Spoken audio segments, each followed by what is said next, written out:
Doing good. Oh, oh shit. What is this episode like 18 or something? Yeah, it's the 18 now. Yeah. Is this the Peyton Manning episode? Yeah, I mean, what other oh, number 18 significant can we find? I don't think there's anyone else. Yeah. Obscure players to check out before him. Nah, no one would dare wear the number after, right? So yeah, this is episode 18 of the Coltist. Taking about about 4 or 5 days, I guess. Yeah, About something a like that. little over a week after the Colts played themselves out of the playoffs. Yeah. Here in the 2022 NFL season, and then got to watch a bunch of teams they beat play in the wild card round. So that was fun. Yeah, what To was it like? At least like 50% of them they beat. I know they beat Mhm. the Pats, the Bills, the Cardinals, that's it. Pats, Bills, Cardinals. Yeah, three teams. Oh no, not the Raiders. Fuck. Yeah, right. That would have been nice. No, so they who played this past weekend? Divisional round. Let's see. Bills, Patriots, 49ers, Ah, the Niners, yeah. and Cardinals. So half of the well, not half. Yeah, no. One, two, three, four, and there were 6 games. So a third, basically a third of Yeah. the teams that played this weekend, the Colts beat. Um, and then I just rewatched episode 8, and then finally watched episode 9. And now I start to realize why the Colts lost. Um, Obviously the really glaring one people are pointing at is Carson Wentz, and Yeah. that's approximately half of the equation is the offense. But the other thing I noticed right away was Buckner got hurt right away, and then not only has the Colts pass rush been real bad, but Yeah, terrible. the Forrest Buckner is like a force. So when he's standing on the sideline, half-ass cheering guys on instead of out there playing because his knees messed up. And then Xavier Rhodes had been hurt too. So basically, I'm gonna get to this eventually, but Troy Aikman made a very valid point. Was that last night or was it Saturday? Anyway, he made a very valid point this weekend that I wanted to talk about. But so in addition to that, the Colts' best cover corners out. Their most, I would just say, disruptive defensive lineman out. Yeah. Kenny Moore gets heavily targeted in their opening drive. And I think that what happens is information, and you can build your game plan kind of as you go. And I think what the Jacksonville Jaguars realized was like the Colts were prime and you could do anything you wanted on offense. Yeah. Trevor Lawrence had all day to throw. He was doing things that Trevor Lawrence was doing in college, just torching people. Great athletic playing really confident. You play like that when you know the other team's dog water. And They were, yeah. Buckner's out. Kenny Moore is getting toasted because he's not a cover corner. Let's just remember that. And then Xavier Rhodes banged up late in the year. Really just let opponents do whatever they want Yeah, on no offense. safeties either. Yeah, no safeties either. The Colts aren't nearly. So it's kind of funny we start talking about it once you look back far enough. It's like the Colts aren't good enough. That surprising depth they have on the offensive line that they don't share in any other position group, right? Yeah. They certainly have a dearth of pass rush. They have little depth really at linebacker. Then obviously they burn up their safeties.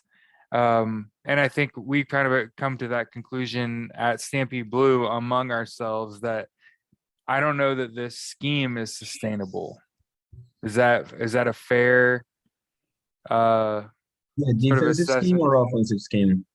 Well, so when we talk about the offense, the primary problem I have with the offense is that like you added this weapon in Jonathan Taylor and you literally stopped giving the ball to Naheem Hines. And if I'm sorry, maybe I'm just this guy, but if I got a possession receiver like Pittman, a dime back, a back that if he touches the fucking rock, he's gone. And then I have Naheem Hines, I'll never lose. I'll never lose. They'll all split touches. And I promise you, I do whatever I want to you on offense. I never not score because I'm gonna make you defend Naheem Hines out of the backfield, and I'm gonna run the ball with Jonathan Taylor. And you have to You figure know, out where's that ball going, and I'm gonna well, change it up. Like Colts didn't do that, so I think its offensive scheme needs work, but more it's like again, it came down to personnel and how you use them. That's how I think about it. It's not just like what are you trying to do on offense. It's like yeah, my main problem with that is that I don't think that the offensive personnel is well suited for Carson Wentz. Like this was an offense that with Philip Rivers in a quarterback, they excelled. Naheem Hines had a really good year. Michael yeah, Pittman had a really solid second half of the season. Now with Carson Wentz, Michael Pittman, he was amazing, but Carson went through the later part of the season. When Carson Wentz started struggling a lot. Michael Pittman just couldn't find the ball. He just disappeared at times. And Naheem Hines, like Carson Wentz probably biggest weakness is that the guy can't take the check down. He just right. doesn't. He just prefers to force the ball. Well, Rivers, on the other hand, he was a guy that was willing to take the check down and was willing to throw the ball to Naheem Hines. And now you just have a quarterback that is not fitted to play in this offense. Right. And that's when disaster happens, like the offensive showings we got to see against the Cardinals. The offense was not really good against the Cardinals, then against the Raiders and against the Jaguars, they didn't do shit. Yeah. And again, I think it's the thought process about Troy Aikman was that he was having a conversation about Diggs, or not Diggs, the Micah Ruggs. Parsons, No, Ruggs. What's that? The receiver from Dallas? To CeeDee Lamb. CeeDee He was having a Lamb. conversation about CeeDee Lamb, and what he's saying is something I have felt. I watch a lot of football at multiple levels. So it's not just the NFL, it's not just the Colts, it's not just college ball. The semi-pros that I've gotten involved with, I watch film. And one of the things I've realized is on offense, you can do whatever you want if you play confidently and you are really good at timing. If your quarterback's good at anticipation, if he knows where he's going with the ball pre-snap and can iterate that at all, if he's able to at all communicate with his receivers without the defense figuring him out, that's the thing that baffles me about Carson Wentz because he has all the tools, right? I don't know that he quite has the gun that I thought he had, because he threw a lot of shit short. And it looked like he got body into that too. And so that makes you worry and wonder. Anyway, but to get back to the thing about Troy Aikman, he makes a valid point that if you can do what you want on offense and you find yourself, for the record, like the Cowboy, with the thought process was he had like one target the whole game, right? In a game that mattered that they lost, right? Yeah. The similar thought process applies to a guy like Jonathan Taylor. For example, let's reverse engineer the whole conversation that Troy Aikman's, you can do whatever you want. Well, if you can do whatever you want on offense, why the fuck would you ever run it 9 times in a row? Answer me that, right? There's a 0 probability it ever happens. It ever fucking happens if we're doing this the right way, right? If you have the right guy at quarterback, he's not going to let that ball get run 9 times in a row. And then if you think about it, just go back and watch all these games this past year, and we said that was what we were going to do. The last one's the easiest one to dissect because Kurt Warner shit all over Carson Wentz. Yeah, he did. And so there's not even really much sense in going through that particular game to try to pick him apart because the work has already been done. So Colts fans that listen to our podcast, make sure you search for Carson Wentz, Kurt Warner, and enjoy that shit. But you kind of piggyback off of what Kurt Warner's seeing, what I'm saying, that, hey, listen to what Troy Aikman's saying. If you could do whatever you want, why the fuck is CeeDee Lamb only ever getting one target, right? Same thought process here. In a game where you have to win, unless he's hurt, which is what I looked for when I watched episode 9 here. Jonathan Taylor did not appear to be injured in the Jacksonville game. Yeah. So I just want to make sure we're like on the same page. Yeah, he was not injured. Everybody else was dead. Carson Wentz was not highly effective downfield. And then I still will stand on Jonathan Taylor had 15 carries for 77 yards, which is like 5 yards a carry, which means he's still killing. He just didn't get enough. And I think that if you go a little deeper into that, you'll realize it's because the Colts offense was anemic enough that it got Carson Wentz into several third and questionable situations where he has to throw you out of those. And he's not doing that in this offense. And he didn't do it all year. And part of it's personnel, part of it's the O-line. But ultimately, I think we can all understand, like, if I throw a ball and by the time it gets to the target, there's 3 defenders batting it down, I fucked this up. I made a mistake, right? 3 people on the defense knew where it was going.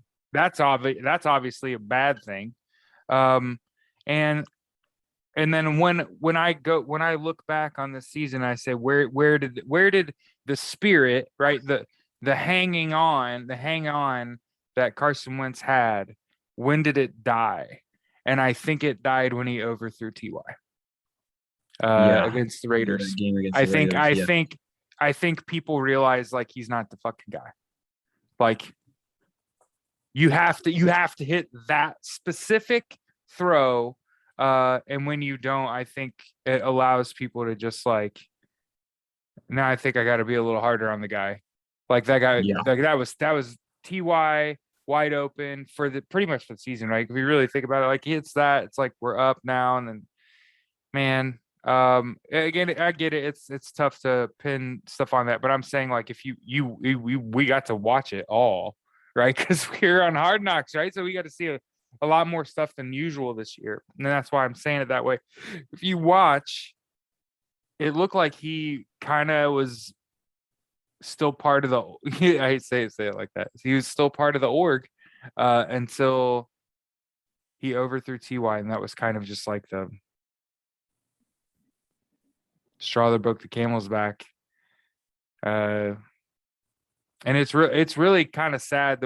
The more I think about it, that end of the year, the COVID thing, I wonder if there was a conversation that happened.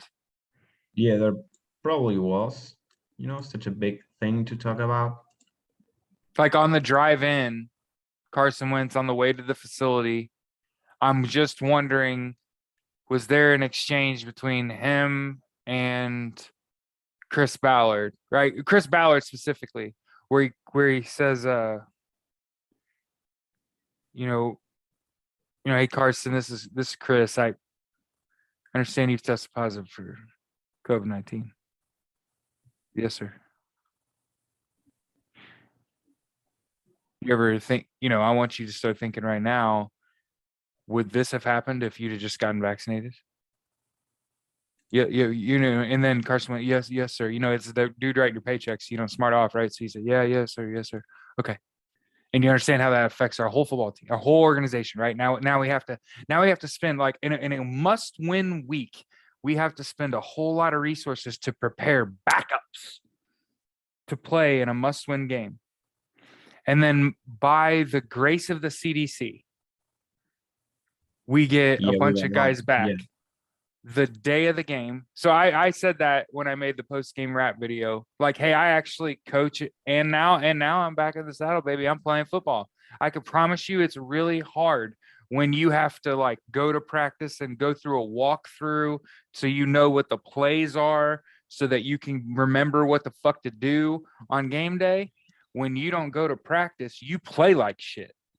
It's just that's just the way the world works. And at the highest levels, I can promise you that if you aren't in practice, somebody that probably shouldn't, Sam Ellinger, is getting a whole bunch of starters reps, right? And then they don't play anything alike at all. Like we said, Carson Wentz is a guy that will try to force it in there, will stare down a read, is a really he's really trying to get rid of the ball ASAP and not get hurt, not get hit. And that was pretty evident, which makes him really easy to defend. It's almost like it cuts a field in half. He's not a guy to like look around, take his time, make a move, get himself into position to make a throw downfield. He's not that kind of player. Nah. It's Yeah. kind of funny. They were showing a cut up on Hard Knocks, and I was actually like, oh my God, that's not a good cut up for you, Carson. They were showing a cut up against the Raiders. And all it is him getting a snap in shotgun and immediately throwing to his right at a 45-degree angle, like 4 times in a row. And you're just like, hey, that's actually probably not a good look for your offense, right? Again, it's another one of them runs situations I don't like. When you're running the ball 9 times in a row, or 4 throws in a row are the exact same motion, right? And I get it. It'd be different if I was saying the same things in games we're winning. But one of the things that you'll notice is in games that we're winning, the offense is balanced, right? And Yeah. I'm not sitting here complaining about I don't even know what you call that, like codex, right? Like how you organize and decide you're going to play out of game of football.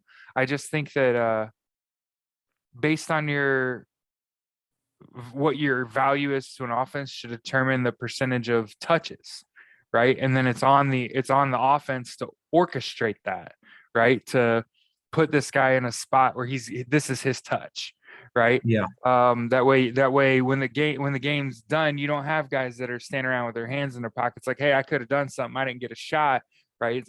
It's it makes me feel like this has to be a franchise on the move. Is what I really came to the conclusion is, like I said, if Troy Aikman, a guy who's been removed from the sport for a long time, can point to an instance, right? One player getting one target in a game and immediately tell you like, hey, these organizations should be able to do whatever they want on offense. I agree that you should be able to do whatever you want on offense. And the reason I feel that way is because I feel like teams do that to the Colts. Yeah. I feel like when I'm watching, what's a really good one that was like forever? Okay. DeAndre Hopkins, when he played for the Texans.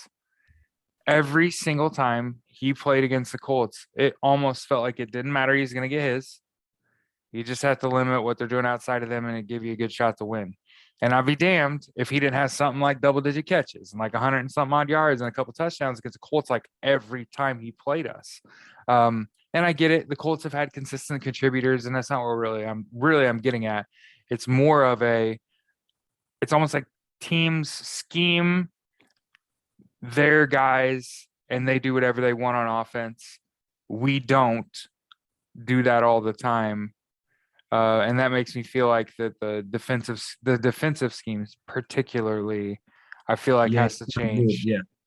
If you don't already know you got the guys to pressure the passer, because like I said, I'm getting ready to start playing football, and I can promise you that I intend to play quarterback and rush the quarterback.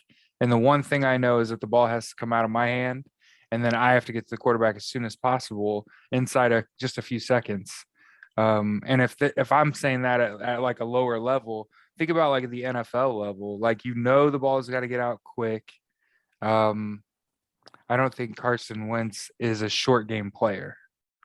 You know Nah, what I he's mean? not. Yeah. He's not detail oriented enough. Um, I think you need like you need a surgeon. You need a surgeon, and he's like a drone pilot. You know what I mean? Like he's more like the guy to shoot the big missiles that make the big explosions. Not really a sniper. And that's really kind of what you need. You need a guy that can hit a, you know, knock a tick off a horse's ass. You know what I mean? He's Yeah. just not that dude. And that was kind of the gripe all year long, right? You go back and you listen to our podcasts, and what I say the whole year long, like there's nothing more frustrating than watching someone miss a wide open guy. And then it's not miss a guy and not throw at him. I'm saying like you try to hit that and missed. That's at that level, at the NFL level, it doesn't matter if it's a scheme or one of the things I'd heard about the overthrow to TY. So people are saying like don't overblow it. But yeah, it was bad. Because like he was something about like he wasn't sprinting, and so people were making excuses about that, how that somehow got missed. And I've been playing sport my whole life, and I could have hit you in the back 1,000 times with that ball. I just believe it in my heart of hearts. And maybe I'm crazy, and maybe I'll get out there. And for the record, the Indiana Cutters are slated to possibly play a game in Lucas Oil. So in the stadium the Colts play in, by the way, maybe I'll be able to tell you if maybe it's the turf that just takes something out of your ball. But I already played a flag football league in Lucas Oil, and I felt like I could throw it from the 50 into the end zone. So that's kind of one of the things that I'll always wonder about Carson Wentz. Like if he ends up leaving, did something happen to him when he got hurt the year he was like the MVP candidate? He Yeah, hurt he his played in knee, Cincinnati. and he's never been full strength since. And he really hadn't had to pull it out. He didn't really use it a lot in Indy. He wasn't a big runner this year. But maybe he lost a step, and that step is what separated him and got him to the next level. And I mean, I get it. It sounds like I'm giving up on the dude. I'm not. I'm saying he's somebody else's reclamation project, is what I honestly think. The Colts realize that too. This is a guy that's gonna need off season to get back in shape. He's gonna need a season in a offense that makes sense to him to get used to being like successful again. Because it's like I said, the Colts were 27th in attempts and 24th in completion percentage. Yeah, So it's like not only did they not trust their quarterback, but then when they did, he wasn't he just wasn't. Yeah, he wasn't there wasn't to that stand all great. the way. And I get it a lot. Again, I'm also the same person saying, yes, offensive line's banged up. Yes, wide receiver core is not fantastic and injured and all that. But I think that that's part of football. And that one of the things the Colts did do this year that made me be like, oh, nothing is everything and everything is nothing. I'm confused, right? When the Colts beat the Cardinals and they have nobody, right?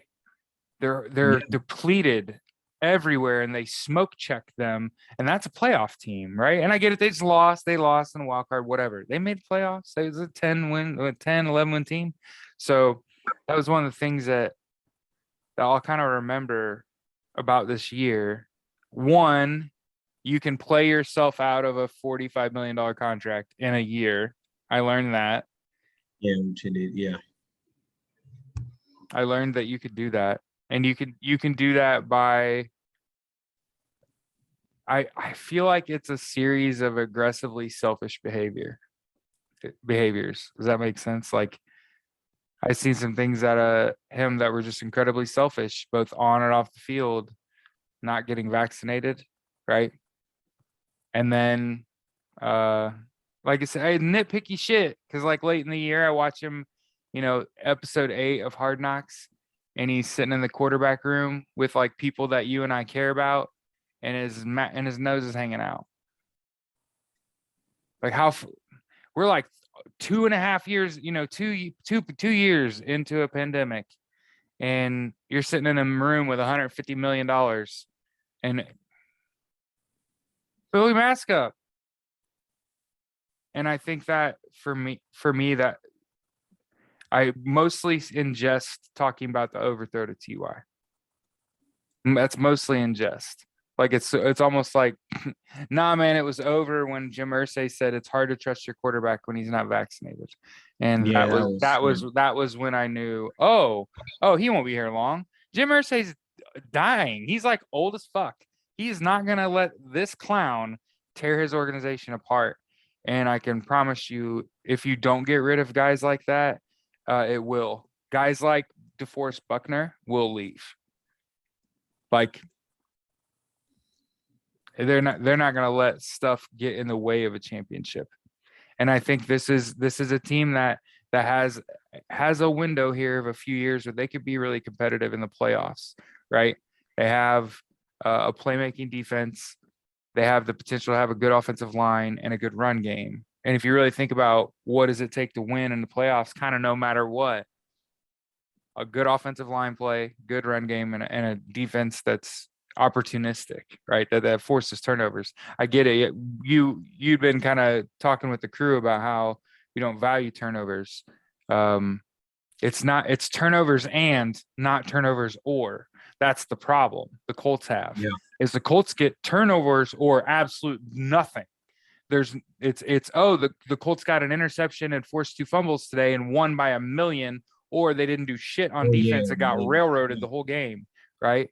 That's been the problem is it's you need sacks and turnovers. You need to keep the defense. You need to keep your defense off the field, keep your offense on the field. And there's just one of the things you see is the Colts defense just on its heels.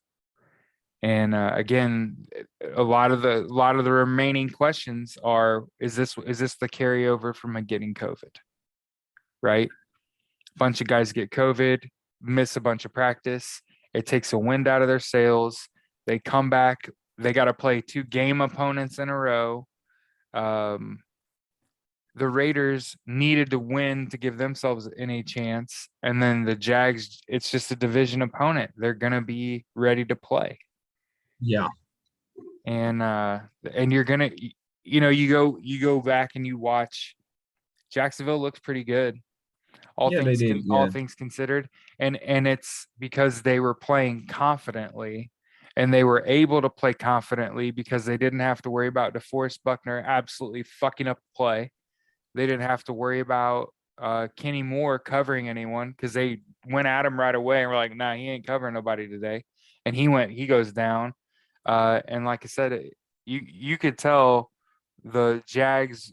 It's like it's like a shark smells blood in the water, right? That's how the Jags looked playing the Colts. It's like the Colts were limp coming out. And a lot of people are like going to point at Frank Reich, but I think I hate to keep saying that, but it is injuries, man. Like the heart and soul of your defense outside of Darius Leonard, who's just going to do Darius Leonard shit. It's DeForest Buckner, Kenny Moore, and then like you got to have like a game cover corner. You got to have somebody cover somebody.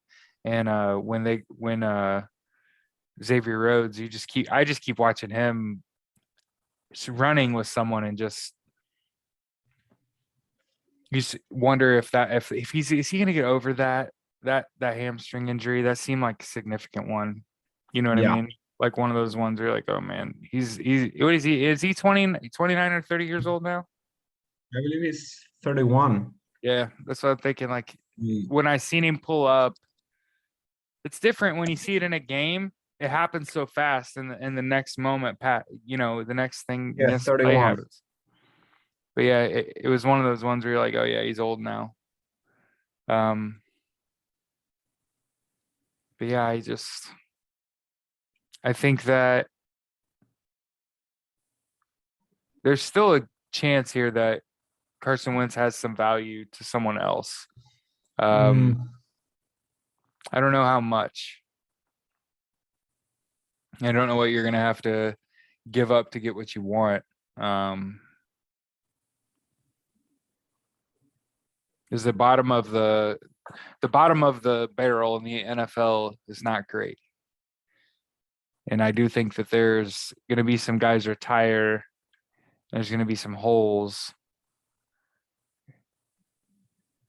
I like I said, I'd love to not have Carson Wentz be the quarterback next year, but I don't know. The more I think about it, it's like, man, the more you talk about it, the less likely it is to happen. Like,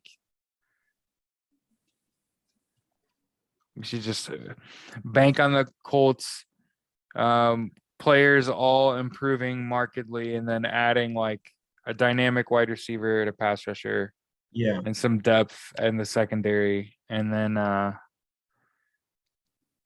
Go from there. kind of go from there. I don't know. Super. It's like it's torn between disappointed and would have rather just it ended anyway. Not with that guy, right? That's kind of how I feel about Carson Wentz. Now that it's kind of over, you kind of see how he interacted with people.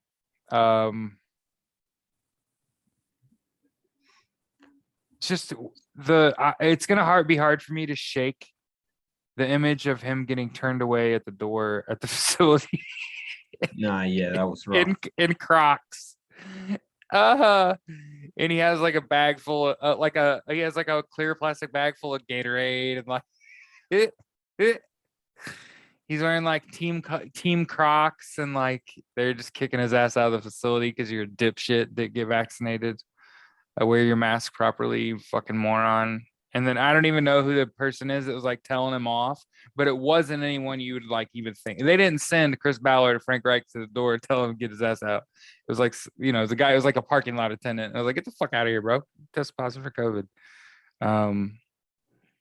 And he's, all shrugging, turn around and walk away like, whatever, man. You know what I mean? Like that will stick more than his play. That will stick out of my mind. The attitude. The starting quarterback of of an NFL team, particularly mine, the Indianapolis Colts, the starting quarterback shows up to the practice facility and gets kicked off the property after popping for COVID and is unvaccinated, like in week 18, in year 2 of COVID. Like, it's just, get that shit out of here. You know what I mean? Yeah, just unacceptable. Yeah. And it's like,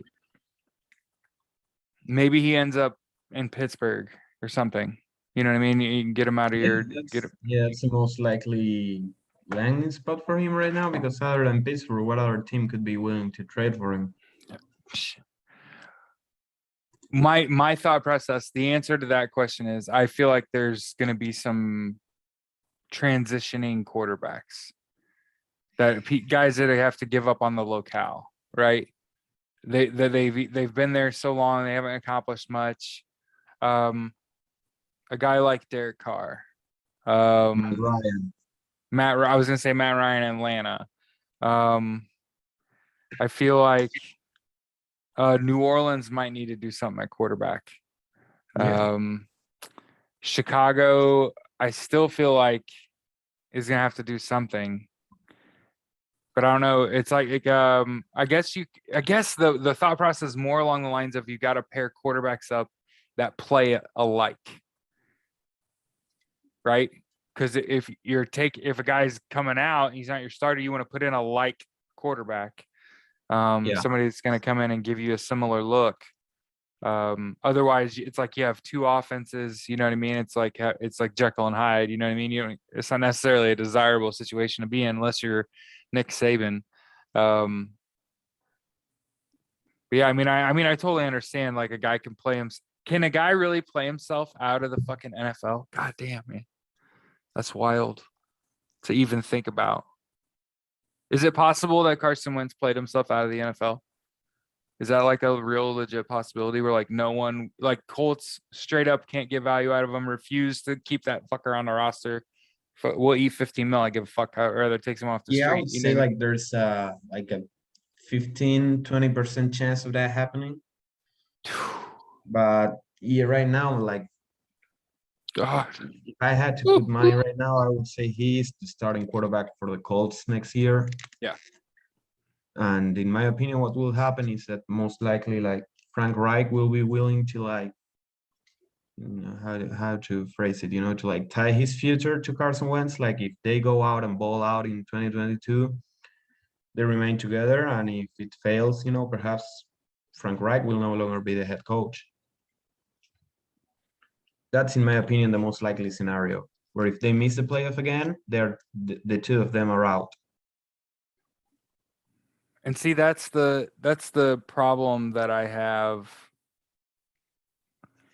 is I feel like the division's winnable, and that the league is the AFC in particular, it, in my opinion, is more winnable than the NFC. And so the opportunity here is super juicy, right? If you're able to get your shit in one sock and run. And I understand there's a thought process here. You got to realize what kind of roller coaster ride we're about to go on.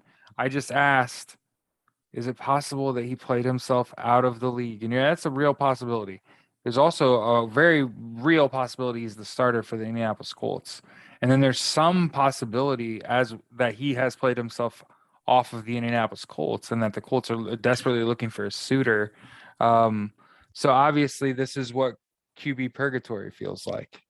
Yeah, back at it. Right back at it.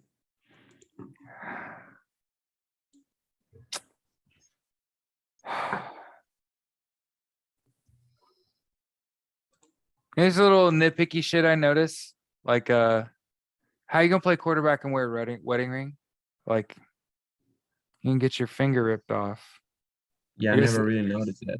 Does he wear his wedding Yeah, ring? like you look at the cover of Hard Knocks and you see on his left hand he's got his wedding band on. And I get it, most other players have gloves on, so you wouldn't know if they had that on. But if you've never seen somebody get their finger torn, like all of the flesh torn from the base where that ring is all the way to the tip of the nail, like you never wear a ring while you play sports. You learn this when you're like 19 years old and a freshman at college, one of your buddies is engaged or something, you know what I mean? But yeah, it's a little thing. It's not getting vaccinated, it's not wearing your mask properly.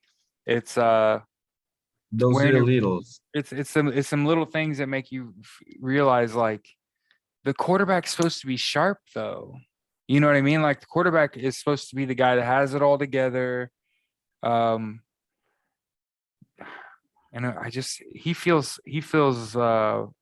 flaccid to me. Because all these guys are married and they're dads, and this is a job. And I think that's kind of what Carson Wentz feels like to me. This is a job. And that's the way, when like I said, Hard Knocks gave us a unique sort of look, but it's in how you play, right? It looks an awful lot like Carson Wentz had the front half of the play in his mind. He kind of knew what was going on in the front half of a lot of plays, but once that broke down, he was kind of guessing, fish out of water. And that's like I said, God, man, I can't. That's hard to wrap your head around, right? Like you're really close with this coach. You had a good amount of success together.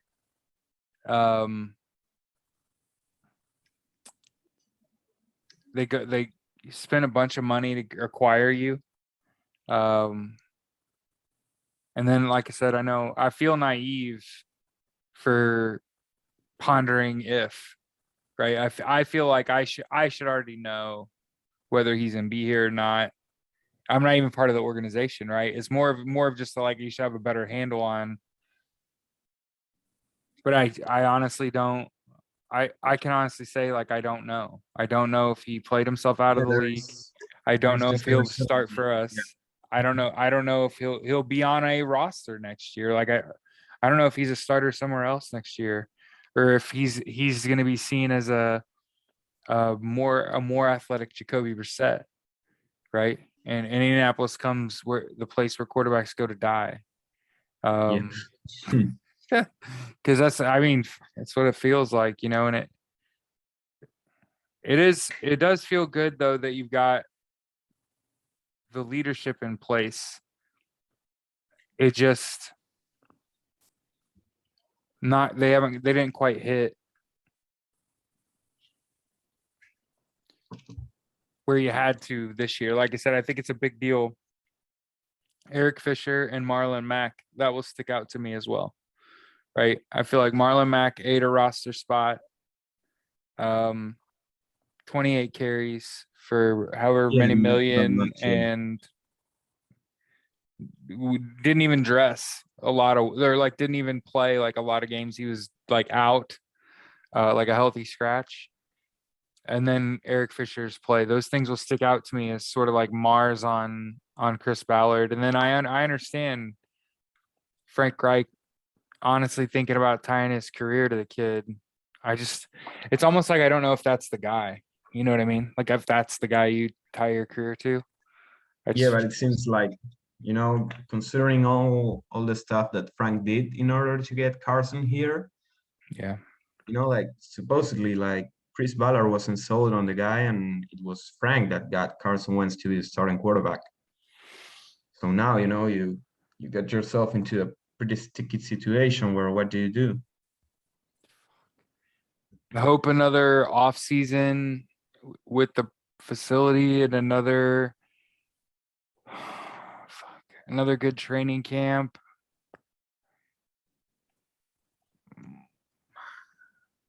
It's almost like we both know like he can't play within this offense, bro.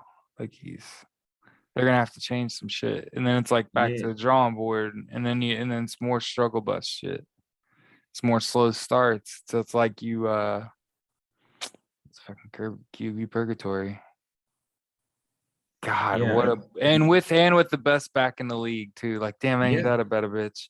All you got to do is get it. It's sucks. It's like what I wouldn't give for a game manager.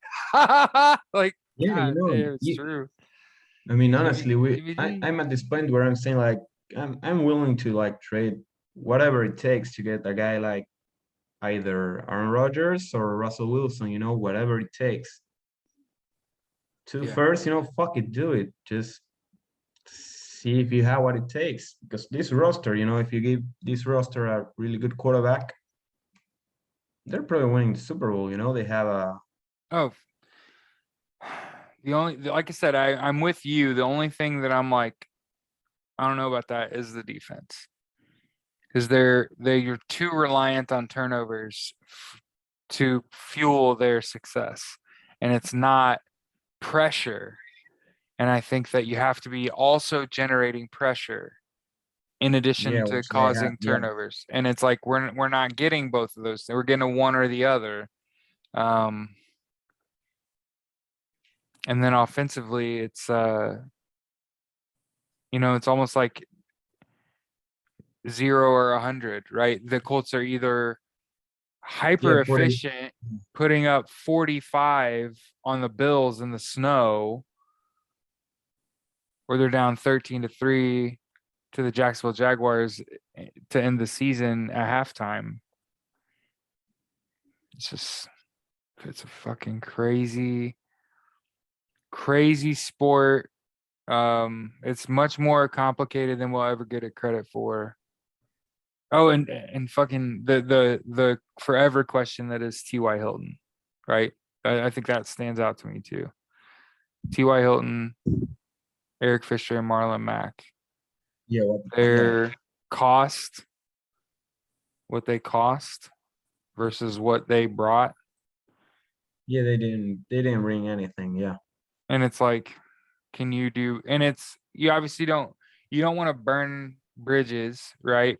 T.Y. Hilton's done a hell of a lot for the yeah, for this organization. franchise. Yeah, So you don't want to burn in bridges on the way out. But that's the other thing that big heads up, I wouldn't be surprised if there's some straight up attrition. Not necessarily coaches that they're all doing all their interviews and second interviews. yeah, I found that cheeky that Ed Dodd pulled out of the Chicago job. That's hilarious. You pull out of that because you're like, nah, they ain't got it. Like that ain't the yeah. place to be, bro. Yeah, that was the Uh, right call for him. Yeah. somebody said you pull out of jobs you don't think you'll get, and it's like you bullshit. What the fuck you talking about? No, you pull out of jobs you don't want. um, that will never not be funny to me. But yeah, like I think we talked about it. Guys like Jack, guys like Ty. There'll be this little question mark at quarterback until that's just flatly resolved. I don't know. It's the only thing that will make me wonder if they aren't like immediately get rid of the guy is the way they talked about him after the game. Right. Um, and that's Chris Ballard, right? And Jim Irsay specifically. All chips are in. That made me think about like an Aaron Rodgers trade, right? Yeah, me too. That made me think like, hey, we'll give you a solid, I would say a middling starter, uh, and some picks. Take like you said, I think you could do it with Aaron Rodgers, Russell Wilson, Jimmy G, Derek Carr, Kirk Cousins, even. You could do it. They complete a high percentage of their balls. But that's the big thing is when they put it on you to complete a pass, or is that what you're doing? Right. There's way too many times where they had to have Carson Wentz throw him out of a hole and he couldn't do it. Couldn't make it happen. Like the fumble into interception was just a backbreaker against Jacksonville, Yeah. right? Linebacker goes unblocked. You crazy that's like to his right and like right in front of you, and he makes like one move and just gets swallowed, and you're like, huh. Okay. Like I said, I'll always wonder how the extent of Carson Wentz's injury, because I feel like these teams play games with injuries. I always wonder how bad he was banged up. And then, huh. Gotta think about, man. Such an interesting. And they said it was an evaluation year, so that's kind of another thing too. Yeah, That's what evaluation do you take from Carson Wentz? My main conclusion with him is this guy won't get you there. This is not your guy. This is not a guy that you can trust. When you need the win, games where the Colts like desperately needed the win to stay in, he just didn't perform in those. Against the Patriots, he played like shit. Against the Bills, he didn't do. I mean, Jonathan Taylor carried the offense on that one. Against the Raiders, against the Jags, against the Titans, the divisional game early on in the year in Lucas Oil, where he threw the pick in overtime. You just can't trust the guy. But yeah, because he made like 3 good throws against the Cardinals, he's supposed to be like clutch. He's not. He made 3 good plays. That's it. In what was it, like 6 games where he had to win? I mean, even Jacoby Brissett, I remember like that Jacoby Brissett throw against the Broncos where he like escapes from Von Miller and throws a dart to T.Y. Hilton in near the sidelines. And people were like, oh shit, this kid can play. No, he just made 1 good play. It doesn't mean he can play. right. You are what you repeatedly do. Yeah, not what you do like 3 times on a single game. Against the Raiders, what good play did Carson make? Against the Patriots, no good plays. Against the Jaguars, no good plays. Against the Titans, like. And remember, against the Raiders, he got really lucky on like the only touchdown pass he threw was like a double coverage throw to T.Y. Hilton that the 2 defenders went up and like botched the ball and it dropped right into T.Y. Yeah, I That think was lucky. I think he actually threw it to Pascal, who had 2 guys on him, and Ty was just behind him. Yeah, And and on he that, got so like if lucky. you even think about like why was that? You know what I mean? Why did that happen? There was 4 people at the site of that football. Was that the correct decision to be making there? I mean, And probably, again, it probably. wasn't first down. I mean, it's not like it was like third and long or second and long where you can just say, oh, fuck it, throw it up there. First down. Yeah. I mean, to me, if you ask me, like, there is no way in hell that this guy is going to take you to the Super Bowl. He's just not it. Not only because of the stuff that he can do on the field, but also because of his like actions off the field. This is not the guy. Clear as day, not the guy. And don't start, with the, oh, he didn't have a proper training camp, he didn't have a proper preseason, and blah blah blah. It's just not it. Football is a game. It's a game. You should. I'm gonna show you. I'm gonna show you. It's just like I was so I had a meeting at the end of my football season. Some of the coaches said that after every season, they have to take some time to figure out if they still want to do this. They fucking volunteer. It's a rec league. Okay. I think that is the exact wrong attitude to have, period. This is a fucking game, right? But this is a sport, it's a combat sport where people get fucking hurt. And if you ever at all have any doubt as to whether or not you want to do this, stay the fuck away from me. I wake up and want to do this shit, right? I get it. Just not right now, I'm a Vox Media employee and a little journalist, right? And a volunteer semi-pro football coach. But I can promise you that's not where that road ends. And we both know that. But I wake up and want to do this shit. I've wanted to do this shit since I was in third fucking grade, bro. I remember I used to sit in school and just think about the smell of my helmet when I put it on because I knew I was going to go out and hit somebody. So I played middle linebacker and quarterback from the time I was in like third grade. I played both ways, right? And when I was in high school, I played all over the field. And I thought, I want to get back in shape. I want to get back in shape and play football. And then I realized as I start to get back in shape, what potential lies ahead. And I realized like I'll play anywhere again. I'll go out there and do anything just to get out there and play again, to confirm some things. And one of them is that there are two kinds of football players. There are confident football players and there are anxious football players.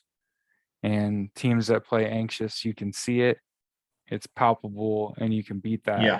And teams that play confident, they do whatever the fuck they want. Their stars play and perform.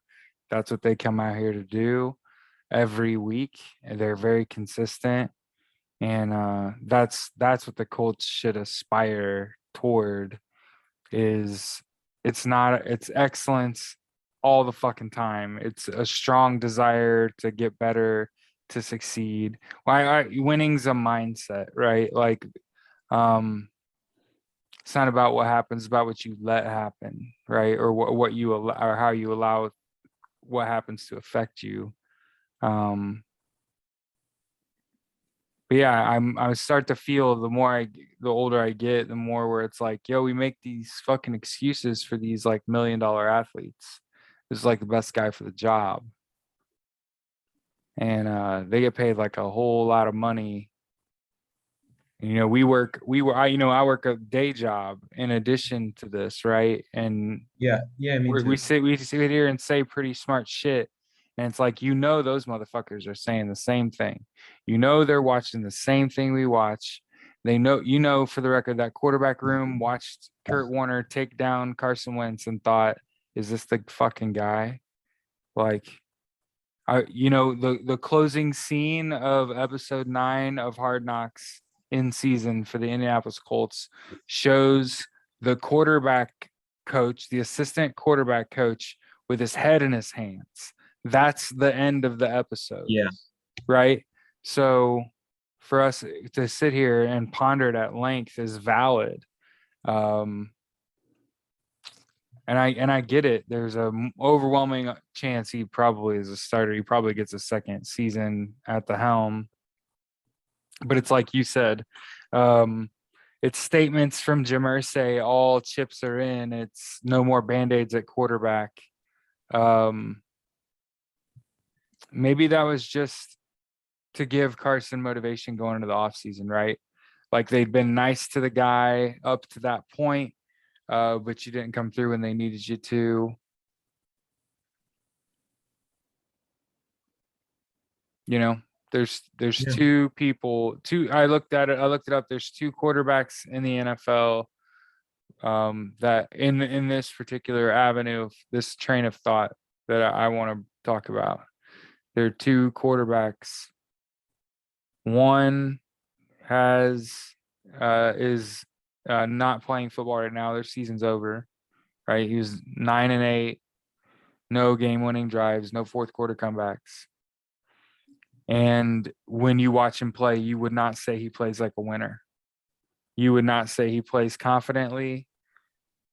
And the other one also had no game-winning drives, no fourth quarter comebacks.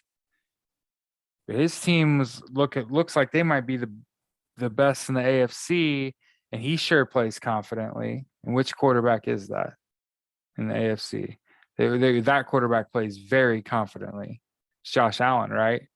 Like he's playing very confidently, right? The Colts need them a quarterback like that. Somebody that when Yeah. they get hot and they are playing confidently, they are doing whatever the fuck they want. You're just getting to watch a show. His big 6'5", 240 ass out there shimmying people and breaking ankles.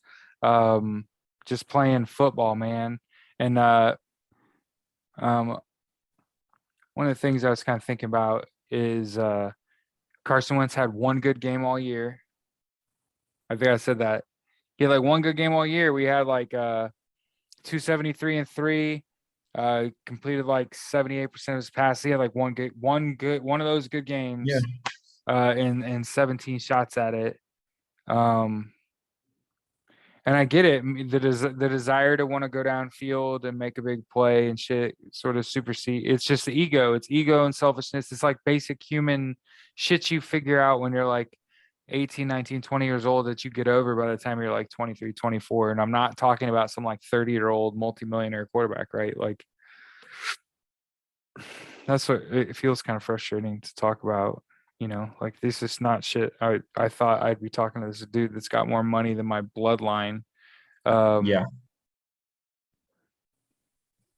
Very well could have played himself out of a job, or could have played his head coach into having to tie his job to him to get to stay. Right? Like we're either moving on from Carson Wentz or moving on from Carson Wentz to Frank Reich. If you don't, put up. You know what I mean? Like, and that's the thing. If he sticks around, so that means the whole next year we're watching the Colts. Like, I hope he does good, dude. Because like, if he doesn't do good, they're gone. You know what I mean? Yeah. Because I have a feeling, no matter what happens, I think Frank Reich's here till he decides he's done with football. But Frank, I don't know that I feel that way, man. You know what I mean? Like, it's been a rough ride, and it's almost like you can feel a fresh start for him somewhere else. You know what I mean? Like,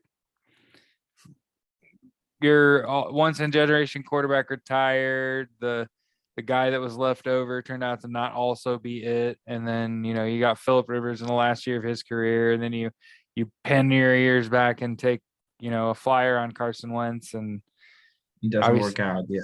he doesn't work out. That kind of spells the end for a lot of coaches. So it does feel like a put up or shut up. God, what a shitty spot to be, man. That I'm not, you know what I mean? I'm not a Colts employee just to get to cover this madness. God, I can't imagine going to that office every day. Because you got to know the wheels are turning.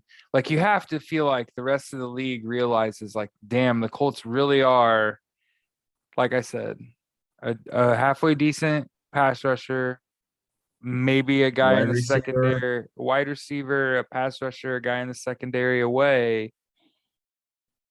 But if they got a dealer, if they got somebody that can spread the ball around, that can turn them into the offensive juggernaut they could be, With as big a threat as Jonathan Taylor is on the ground, there's no reason they shouldn't have one of the best offenses in the league.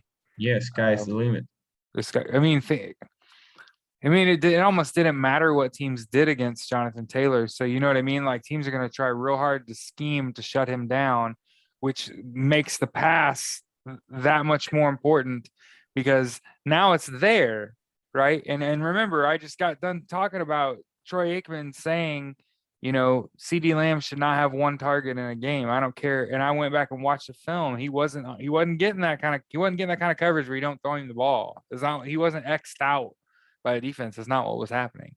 And I believe it's the same. I believe it. Like I said, I believe it because I see so much film and have seen so much so much football live in person from the field right there where you're like, hey, man, there's guys even at the pro level that aren't healthy out there playing, right? They can't sprint, but they're still out there playing football, right? That's the thing I'll always think about, right? Like, especially late in the season, when guys are just banged up after 3 months of getting their ass kicked, they're not at full speed out there even. So you can do whatever you want, and I don't know. It's almost like they don't preach that to Indianapolis professional athletes, right? When you come to Indiana, you're just like middling forever, right? And that's Colts and Pacers, right? I saw that the Pacers have had 0 lottery picks since the lottery draft. No, we're like the only NBA team that's never been bad enough to get a lottery pick, but never good enough to win a title. If that isn't where the Colts are now, right? Bad enough not to make the playoffs, good enough to win the whole fucking thing. Just bad enough to miss it, though. Yeah. And that's just as bad as QB purgatory, right? Is team purgatory. Yeah, franchise purgatory, yeah. So that's what we don't want to fall into. And what can happen is you get key free agents, and I already brought him up, but a guy like DeForest Buckner will get, shit or get off the pot, right? Like, hey, I gave you a few good years of me. Maybe it's time for him to look around. That those things tend to happen when you lose. Guys leave that you didn't expect to leave too, along with guys that you just figure are like getting up there. Guys like Jack and TY, right? I think I kind of said earlier, I have this gut feeling that might be it for them, right? That will do a number to your offensive consistency too, because those guys combined were a pretty significant chunk of plays and targets. Jack actually had a pretty good year, if I remember correctly. He just seemed to be a little more involved in the passing game, and I think a guy like Mo Alley Cox is a guy that could have very well played himself off the roster too. Just never really has established a rapport with any quarterback that he's been around. And again, there are a lot of guys that need that consistency, that every day, get in there and working with somebody and having that good relationship. And obviously, I think COVID has had a big impact on sort of like camaraderie and being able to do like the team building stuff. You see it on Hard Knocks. I noticed, we went through 9 weeks of shit to really get like 3 minutes of one episode where they actually did some extracurricular activities outside of like shoot hoops and stuff. Jonathan Taylor gives his line Louis Vuitton bags. That was really like the Christmas of the whole show. That was really the gift giving. And I think that there's certain themes that I feel like the Colts have to fall back on that are foundational. I don't feel like a season in which you're a guy that you're I still am surprised we got a guy like Jonathan Taylor. I thought he was a first round draft pick and the Colts got him, and then now he's the leading rusher in the NFL.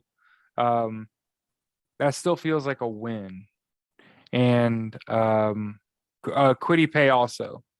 The last back half of that second of this season, he looked really good and looked like a get for the Colts. And I like those to bank on those as promise, right? It's not. I'm not sitting here banking on Darius Leonard or Kenny Moore. Those guys have played their asses off, and same thing with Forrest Buckner. It's like other pieces need to sort of materialize for us. So, I guess you're about to take a little bit of a break, right? Yeah, I'm leaving tomorrow for a trekking trip, 3 weeks. Have so much fun.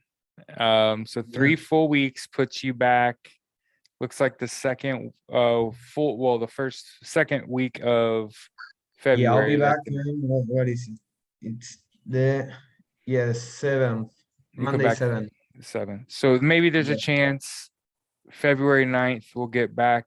It will get you back on an episode. I'll try to put something out.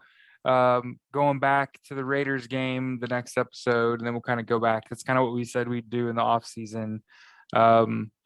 So maybe, so this week, kind of like I said, we kind of talked about the Jacksonville game, but like I said, Kurt Warner kind of did all the work for you and showed you there was just a double digit, I believe, if I go back and look, I think it was 11 plays where it's like all the quarterback, like this play is 100% on the quarterback to do this. This is what he did. And you're just like, Jesus Christ, that was not correct.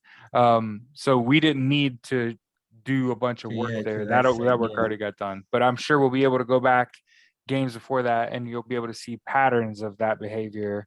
And hopefully it doesn't shake us anymore, because I'm already like, man, that's a weird spot to be. Like there's a chance he played himself out the league, off the team, and could very well be the starter next year.